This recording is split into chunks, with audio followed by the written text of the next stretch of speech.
Today we're exploring the story of the man who became the world's first billionaire, a man who didn't just enter an industry, he controlled it.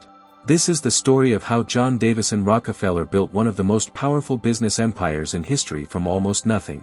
How did he do it, what strategies made him unstoppable, and how did one quiet, disciplined boy reshape an entire global industry?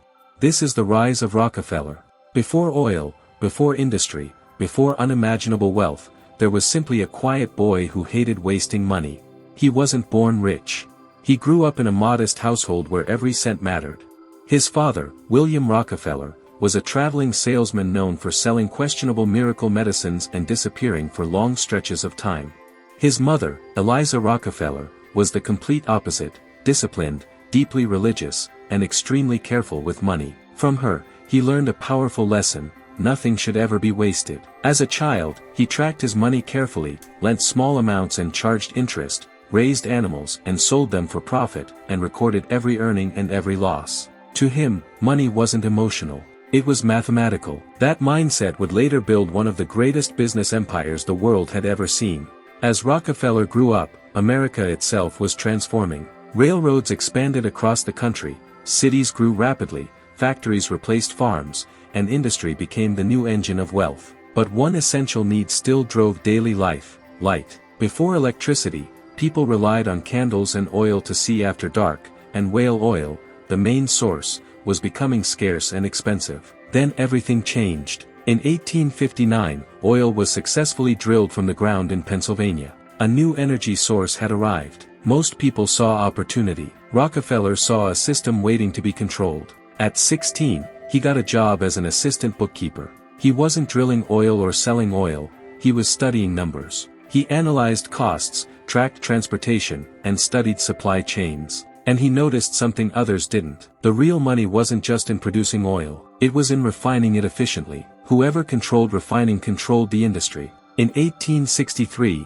he invested in his first oil refinery. But unlike others chasing quick profits, he chased efficiency. He reduced waste everywhere, negotiated cheaper transportation, reused byproducts others threw away, and constantly improved processes. He wasn't gambling. He was engineering dominance. In 1870, he founded Standard Oil. His vision was total control: production, refining, transportation, and distribution. Instead of competing, he bought competitors. If they refused, he underpriced them until they couldn't survive. This strategy became known as horizontal integration. He wasn't just gaining market share. He was removing alternatives. Oil had to travel by railroad, and railroads were expensive. So he negotiated secret deals, massive shipping discounts, special rebates, and preferential treatment. His company could move oil cheaper than anyone else. Competitors simply couldn't keep up. One by one, they sold their businesses to him. By the 1880s, Standard Oil controlled about 90% of America's oil refining.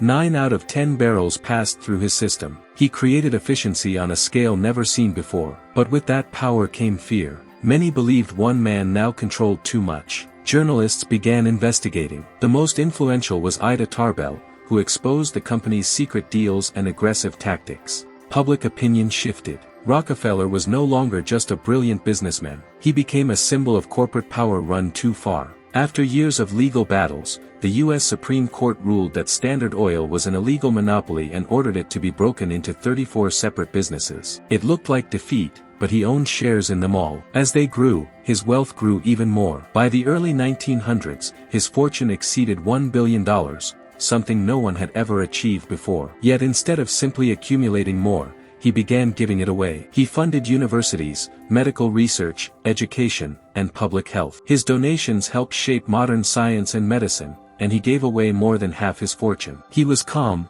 precise, and disciplined. He trusted systems more than emotion, thought long-term, and eliminated inefficiency relentlessly. His power came not from speed, but from patience and structure. He created a model still used today: scale massively, control supply chains, reduce waste, and structure power. Modern industrial capitalism still follows this blueprint. Supporters say he built efficiency and progress. Critics say he destroyed competition. Both are true. History rarely creates simple heroes, only powerful architects of change. He lived to 97 and watched the industrial world grow, powered partly by the system he built. Many companies that came from his empire still shape global energy today. His influence never truly disappeared. His success wasn't luck. It was mindset, control systems, eliminate waste, think decades ahead. He didn't chase opportunity. He built structures that captured it automatically. A boy counting pennies became the most powerful industrialist of his era. A quiet bookkeeper reshaped global energy. A disciplined mind built the first billion-dollar fortune in history. Empires aren't built in moments. They are built in systems, habits, and patience. Rockefeller didn't chase success. He engineered inevitability. And that is how he built his empire from nothing. Like, comment and subscribe. Thanks for watching.